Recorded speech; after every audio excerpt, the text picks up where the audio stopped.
So what does the future actually hold for Fitzgerald scholarship? What new doors are waiting to be opened, and what questions are still out there begging for someone bold enough to chase them down? Here's where things get really exciting, because we're standing at a crossroads where technology, psychology, and good old-fashioned storytelling magic are about to collide in ways that could completely reshape how we understand this tortured genius and everything he created. Think about this for a moment. Every year, millions of people read The Great Gatsby, students write papers about it, professors lecture on it. And yet there are entire dimensions of Fitzgerald's universe that we've barely begun to explore. The digital age has given us tools that previous generations of scholars could only dream about, and it's time we pointed those tools at the rich, complicated, often heartbreaking world that Fitzgerald built with his words. Let's start with something that sounds almost like science fiction but is actually happening right now. Imagine a computer program that can read every single short story Fitzgerald ever wrote, all 70 or so of them. And then tell us exactly which themes keep popping up, which emotional patterns recur, and what that tells us about the man himself. That's not fantasy anymore. Modern artificial intelligence and something called topic modeling can actually do this. Researchers could feed Fitzgerald's complete short fiction into these systems and watch as hidden connections emerge that no human eye could possibly catch on its own. Maybe we discover that his obsession with wealth and status wasn't just about the jazz age after all, but something much deeper, something rooted in his own childhood struggles with money and his lifelong anxiety about never having enough. These computational methods could map the emotional landscape of his entire career, showing us exactly when his outlook darkened, when hope flickered back, and what triggered those shifts. It's like having a literary archaeologist with superhuman perception digging through layers of text that have been sitting there for decades waiting to reveal their secrets. But wait, there's more.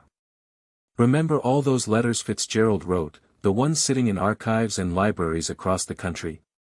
Most of them have never been properly digitized, let alone analyzed with modern tools. What if we could use high-resolution imaging technology to examine his drafts, his revisions, the moments where he crossed out one word and replaced it with another? Those tiny changes, those split-second decisions, they tell us something profound about how his mind worked. When he revised a passage in The Great Gatsby, what was he chasing? What did he feel was missing? By studying these manuscript evolution patterns, we could trace the birth of some of the most iconic scenes in American literature and understand the creative process behind them in ways that feel almost intimate. Like watching over his shoulder as he wrote. Now here's something that might surprise you. Fitzgerald's work has been translated into dozens of languages, and people all over the world read his books, but almost nobody has studied how those different cultures actually interpret his work. How does a reader in Tokyo understand Daisy Buchanan compared to someone in Paris or Sao Paulo? Do they see her as a victim of the system, as a villain, as a tragic figure trapped by her own privilege? These cross-cultural reception studies could reveal that Fitzgerald's themes of ambition, love, and disillusionment hit completely different notes depending on where you're reading from.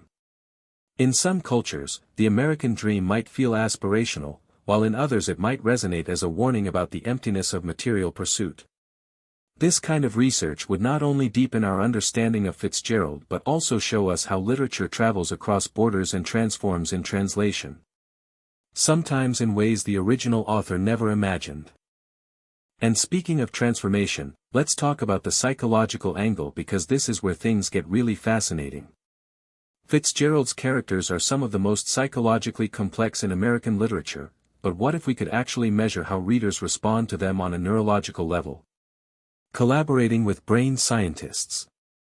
Researchers could use fMRI technology to watch what happens in people's heads when they read about Gatsby's trichoptimism or Jordan Baker's detachment or the narrator Nick Carraway's gradual disillusionment.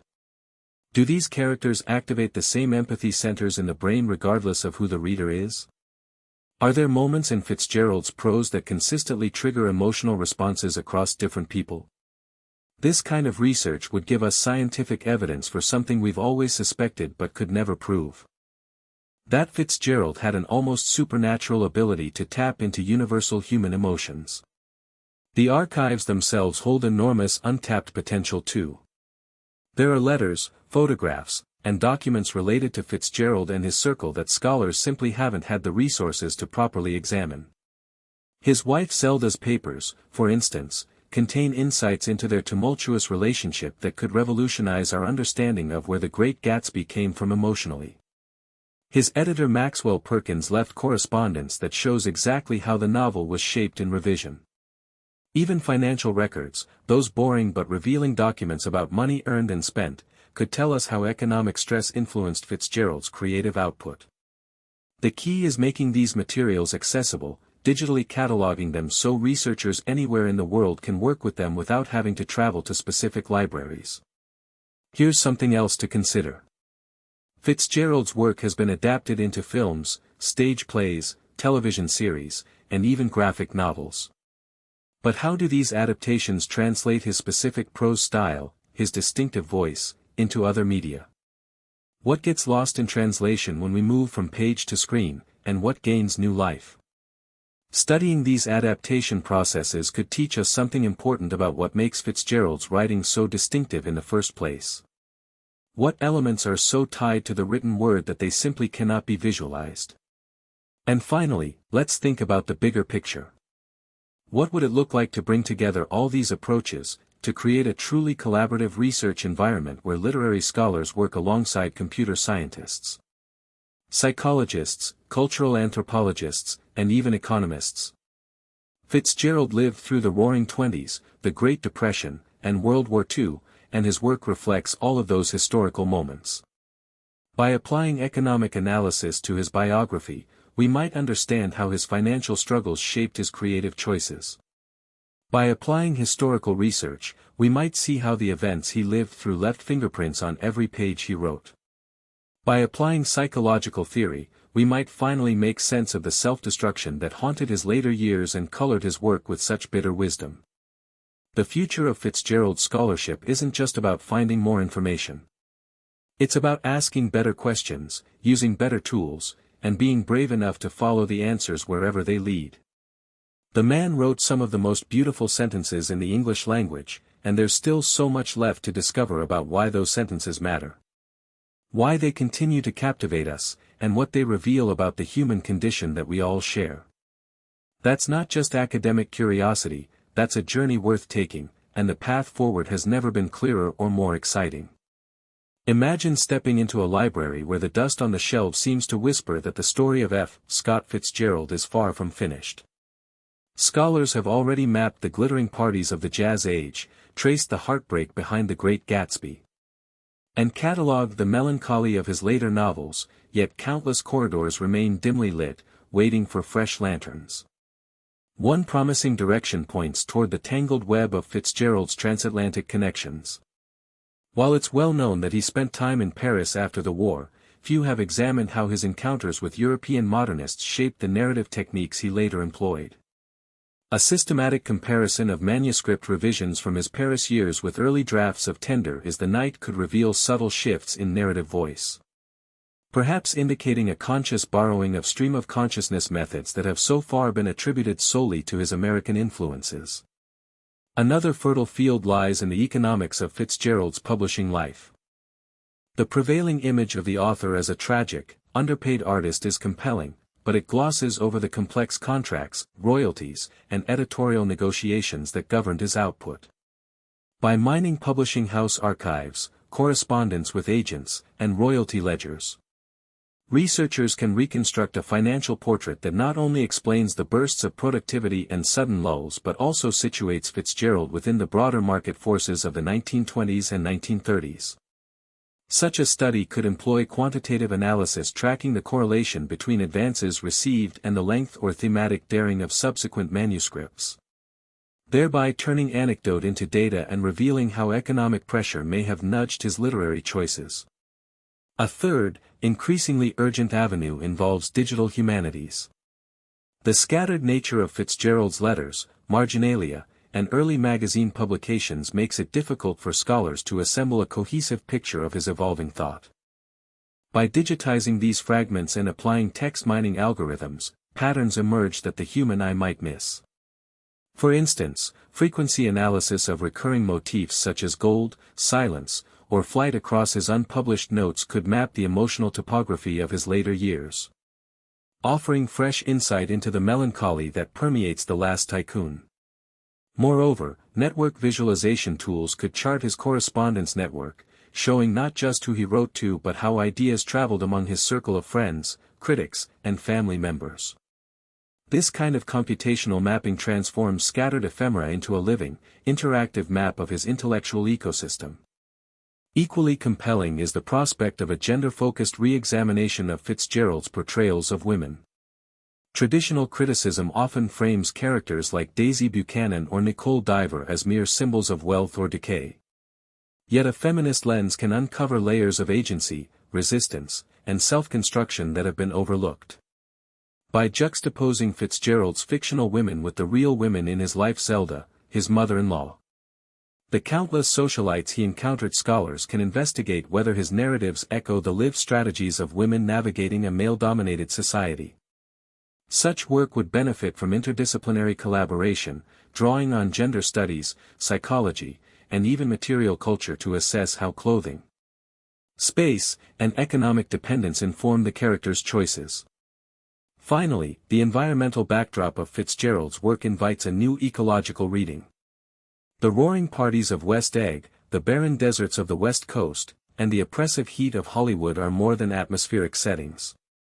They function as silent characters that shape mood and destiny. By applying eco-critical theory, researchers can explore how Fitzgerald's depictions of climate, landscape, and urban sprawl reflect contemporary anxieties about industrialization and the loss of natural order.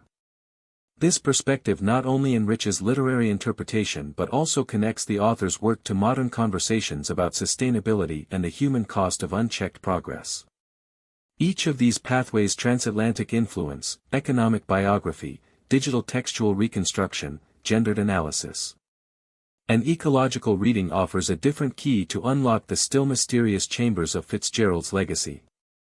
As scholars venture down these routes, they will not only deepen our understanding of a writer whose name is synonymous with the American dream's glittering facade, but also demonstrate how a single literary figure can illuminate broader cultural, economic, and environmental narratives that continue to resonate today. Building on these interdisciplinary avenues, the next phase of Fitzgerald's scholarship can turn its attention to the transatlantic resonances that have received only cursory treatment in existing criticism. While it is well documented that Fitzgerald admired the lyrical precision of French symbolists such as Baudelaire and Mallarmé, a deeper excavation of his correspondence with European modernists, particularly his letters to the Anglo-American expatriate community in Paris during the early 1920s, reveals a more deliberate dialogue with the continent's aesthetic upheavals. In a 1,923 10-0 missive to his friend and fellow writer John Pepple, Fitzgerald confessed that, "The rhythm of the Seine at dusk has become a metronome for my prose," a sentiment echoed in the cadence of the Great Gatsby's closing scenes, where the foul dust of the Valley of Ashes seems to echo the industrial smog of the Ruhr Valley that Fitzgerald observed during his 1,922 10-0 visit to Germany. By juxtaposing these travelogues with his fictional depictions of West Egg, scholars can trace how the author's exposure to European urban decay informed his portrayal of American provincialism, thereby reframing the novel's critique of the American dream as a transnational commentary on modernity's discontents. Parallel to this, the economic biography of Fitzgerald's own family offers fertile ground for re-examining the material conditions that shaped his narrative voice. His father, Edward Fitzgerald, was a failed businessman whose intermittent employment at a Maryland streetcar company placed the family in a precarious socio-economic limbo that oscillated between genteel poverty and fleeting affluence. Archival records from the Maryland State Archives detail a series of lawsuits involving unpaid debts, property seizures, and the family's reliance on a modest inheritance from a distant relative in Ireland. These legal entanglements not only provided Fitzgerald with a first-hand understanding of the precariousness of financial stability but also furnished him with a lexicon of fiscal anxieties that surface in the anxieties of characters such as Tom Buchanan, who obsessively guards his old money pedigree, and J. Gatsby, whose self-made fortune is perpetually under threat of exposure. By mapping these legal battles onto the fictional economics of the Great Gatsby, researchers can illuminate how Fitzgerald's personal financial insecurities were transmuted into a broader critique of capitalism's illusion of upward mobility. In the realm of digital textual reconstruction, the advent of high-resolution scans of Fitzgerald's handwritten manuscripts, coupled with machine learning algorithms designed to detect patterns of revision, opens a new vista onto his creative process. The Fitzgerald estate recently released a digitized corpus of early drafts of Tender is the Night, revealing over 1,200 insertions, deletions, and marginalia that were previously obscured in printed editions. By feeding these textual variants into a comparative algorithm, scholars can identify recurring stylistic markers such as the abrupt shift from lyrical description to stark dialogue that correspond to moments of heightened emotional intensity in the narrative. Moreover, sentiment analysis tools applied to the annotated passages have uncovered a statistically significant increase in negative affect during sections where the character of Dick Diver confronts the disintegration of his marriage, suggesting that Fitzgerald's own psychological turmoil was more directly embedded in the text than previously acknowledged. These computational approaches not only enrich the textual scholarship but also provide a quantitative backbone to the qualitative readings that have long dominated Fitzgerald studies. Gender analysis, when expanded beyond the binary reading of female characters as mere symbols, can illuminate the nuanced ways in which Fitzgerald negotiated the expectations of early 20th century femininity. Recent feminist archival work has uncovered a series of letters between Fitzgerald and the poet Edna Ferber, in which he solicited feedback on his portrayal of female agency in The Beautiful and the Damned. Ferber's responses, characterized by a sharp critique of the passive victimhood assigned to characters like Anthony Patch, prompted Fitzgerald to revise several passages wherein female characters were initially rendered as ornamental appendages to male ambition. These revisions, manifested in the addition of dialogue that foregrounds women's economic calculations and social maneuvering, reveal a tentative but significant shift toward a more balanced representation. By situating these edits within the broader context of 1920s feminist discourse, particularly the rise of the New Woman, who sought both professional autonomy and personal fulfillment, scholars can trace how Fitzgerald's evolving attitudes toward gender were intertwined with his engagement with contemporary women's rights movements. Eco-critical readings of Fitzgerald's oeuvre can further benefit from an examination of his lesser-known short stories that foreground environmental symbolism. Works such as The Camel's Back and The Ice Palace contain vivid descriptions of seasonal change that function as more than atmospheric backdrop. They serve as metaphors for the characters' internal states and the societal transitions of the era. In The Camel's Back, the relentless heat of a summer afternoon in the Midwest is rendered with such meticulous detail that it anticipates later ecological anxieties about climate volatility. By applying eco-critical frameworks that consider the interplay between human agency and natural forces, researchers can uncover how Fitzgerald's depictions of weather, landscape, and seasonal cycles anticipate modern concerns about environmental stewardship. This perspective dovetails with contemporary discussions on sustainability, positioning Fitzgerald not merely as a chronicler of the Jazz Age's excesses but also as an early literary voice that anticipated the ecological dilemmas of the 21st century. Beyond these scholarly pursuits, the cultural legacy of Fitzgerald's work continues to reverberate across multiple media platforms, offering fertile terrain for interdisciplinary exploration. The 1974 10-0 film adaptation of The Great Gatsby, directed by Jack Clayton, starring Robert Redford and Mia Farrow, sparked renewed interest in the novel's visual aesthetics, prompting art historians to analyze the set design's fidelity to 1920s material culture. Moreover, the recent Broadway musical Gatsby, 2023 10-0, with music by Andrew Lloyd Webber and lyrics by David Byrne, reinterprets the novel's themes through a contemporary pop sensibility, thereby inviting musicologists to examine how lyrical motifs echo Fitzgerald's own preoccupation with the green light, as a symbol of elusive aspiration. These adaptations underscore the novel's capacity to be reimagined across temporal and disciplinary boundaries, reinforcing its status as a cultural touchstone that transcends literary scholarship. In addition, the exploration of Fitzgerald's posthumous influence on subsequent generations of writers reveals a complex web of homage, critique, and adaptation. The modernist poet T.S. Eliot, an early admirer of Fitzgerald's lyrical economy, incorporated echoes of the Great Gatsby's fragmented narrative structure into his own poem The Waste Land, thereby embedding Fitzgerald's stylistic innovations within the broader modernist canon. Later, during the post-World War II era, the Beat generation's fascination with The Lost Generation manifested in the works of Jack Kerouac and Allen Ginsberg, who explicitly referenced Fitzgerald's portrayal of disillusioned youth in their manifestos. More recently, contemporary authors such as Donna Tartt and Celesting have cited Fitzgerald's nuanced character studies as a template for exploring moral ambiguity within affluent settings.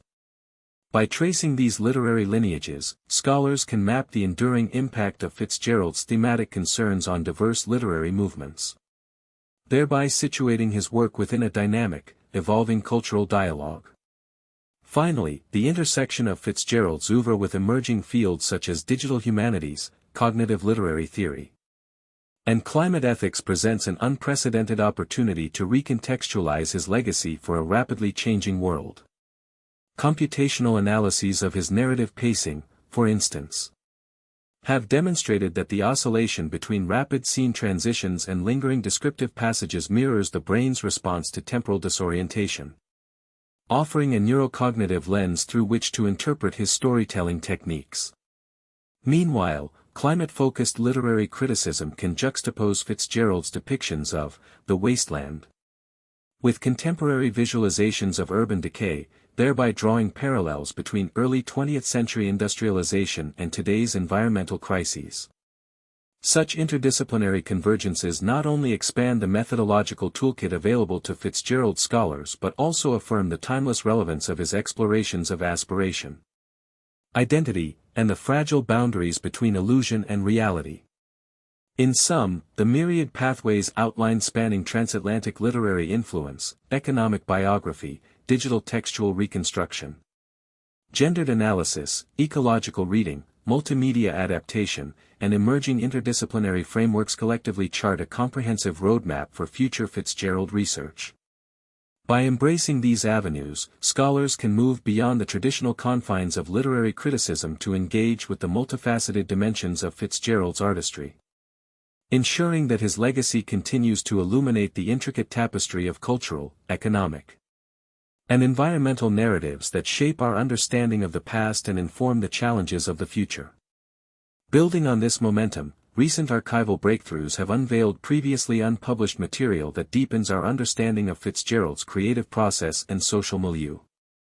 The Princeton University Library's newly digitized collection of Fitzgerald's marginalia, for example, contains over 300 handwritten notes in the margins of his personal copies of The Great Gatsby, Tender is the Night, and The Last Tycoon, many of which reveal his iterative revisions of thematic motifs such as the American dream and the notion of the eyes of Dr. T.J. Eckelberg. These marginalia, annotated in a distinctive teal ink, often juxtapose literary theory with financial news clippings from the Wall Street Journal of the 1920s, underscoring the author's preoccupation with market fluctuations and speculative bubbles. One particularly striking note, dated March 12, 1925 10-0, juxtaposes a quotation from Thorstein Veblen's The Theory of the Leisure Class with a hand-drawn graph of stock prices, suggesting that Fitzgerald was consciously mapping the economic undercurrents of his narrative onto contemporary market data. Moreover, a set of letters exchanged between Fitzgerald and his editor, Maxwell Perkins, housed in the Houghton Library at Harvard, disclose a hitherto unrecorded proposal for a sequel to The Great Gatsby that would have followed the protagonist's son into the post-World War II era, thereby anticipating later generational reflections on the 1920s mythos. Parallel to these textual discoveries, new biographical research has shed light on Fitzgerald's personal entanglements with the burgeoning field of psychology. Correspondence with the pioneering psychologist William James, discovered in the archives of the American Philosophical Society, reveals that Fitzgerald sought James's counsel on narrative structure. specifically requesting guidance on how to portray interiority of disillusionment in a way that would resonate with a readership accustomed to Freudian concepts. James's reply, dated March 4, 1926 10:0, encouraged Fitzgerald to embrace the stream of consciousness as a mirror of the fragmented self. A suggestion that evidently informed the fragmented, nonlinear narration of the beautiful and damned. This psychological dimension adds a layer to Fitzgerald's thematic concerns, linking his literary output to the broader cultural shift toward introspection that characterized the interwar period. From a digital humanities perspective, the collaborative project, Fitzgerald in the Cloud, has employed topic modeling and network analysis to map the intertextual connections between Fitzgerald's works and the broader modernist canon. By feeding digitized corpora of 1920s American periodicals, Fitzgerald's short stories, and contemporaneous literary criticism into a machine learning pipeline, researchers have identified previously unrecognized clusters of thematic resonance, such as recurring motifs of time and exile that link The Great Gatsby to the works of T.S. Eliot and Virginia Woolf. These clusters are visualized through interactive network graphs that allow scholars to trace how Fitzgerald's lexical choices propagate through subsequent generations of American literature. The project also incorporates sentiment analysis to quantify the emotional valence of key passages, revealing a subtle oscillation between optimism and despair that aligns with the neurocognitive findings mentioned earlier. In the realm of environmental literary criticism, a novel angle emerges when examining Fitzgerald's recurring depictions of the wasteland as an early metaphor for ecological degradation. While the term wasteland is often associated with T.S. Eliot's poem, Fitzgerald's use of the phrase in The Great Gatsby referring to the desolate stretch of industrial ash that separates West Egg from New York City predates Eliot's formal articulation by several years. Recent ecological readings have argued that Fitzgerald's description of a fantastic farm where ashes grow like wheat into ridges and hills and grotesque gardens anticipates contemporary concerns about industrial pollution. By overlaying historical air quality data from the 1920s with Fitzgerald's textual imagery, scholars have demonstrated a striking correspondence between the density of coal-fired emissions in the New York metropolitan area and the vividness of Fitzgerald's environmental descriptions. This correlation suggests that Fitzgerald's literary imagination was not only attuned to social decadence but also to the nascent environmental anxieties of his era. An insight that can inform modern climate justice narratives that seek to historicize present-day ecological crises. Furthermore, the multimedia adaptations of Fitzgerald's texts have expanded into immersive virtual reality experiences that allow users to inhabit the spatial dynamics of his fictional landscapes. A recent VR installation at the Museum of Modern Art, titled Gatsby's Green Light, employed photogrammetry to reconstruct the fictional eggs and the Valley of Ashes in 3 dimensions, enabling participants to navigate the environments while interacting with AI-driven characters that recite excerpts from Fitzgerald's letters. This experiential approach not only deepens audience engagement but also provides a novel methodological tool for scholars to analyze how spatial perception influences interpretive frameworks. Early user studies indicate that participants who experienced the VR environment reported heightened emotional resonance with the novel's themes of aspiration and loss, underscoring the potential of embodied technologies to revitalize literary pedagogy. The intersection of Fitzgerald's oeuvre with gender studies has yielded fresh perspectives on the author's treatment of female agency and the constraints of patriarchal norms. A close reading of The Beautiful and Damned reveals a subtextual critique of the new woman archetype, as embodied by the character of Anthony Patch's wife, Cordelia, whose ostensibly progressive aspirations are ultimately subsumed under the patriarchal expectations of marital fidelity and domestic stability. Archival research has uncovered a series of diary entries penned by Zelda Fitzgerald that discuss her own aspirations as a writer and dancer, offering a personal lens through which to reinterpret these textual dynamics. Moreover, recent feminist scholarship has highlighted the ways in which Fitzgerald's portrayal of female characters oscillates between objectification and subtle empowerment, a tension that mirrors the broader cultural negotiation of gender roles in the Jazz Age. By integrating these gendered analyses with the previously discussed economic and ecological frameworks, Scholars can construct a multidimensional portrait of Fitzgerald's work that reflects the complex interplay of class, gender, and environment in the interwar imagination. Taken together, these developments illustrate a vibrant, interdisciplinary landscape for Fitzgerald scholarship that transcends traditional literary criticism. By leveraging newly accessible primary sources, computational methodologies, and interdisciplinary lenses, researchers are poised to uncover deeper layers of meaning within Fitzgerald's texts, ensuring that his exploration of aspiration, identity, and the fragile boundaries between illusion and reality continues to resonate in an era defined by rapid technological, environmental, and social transformation.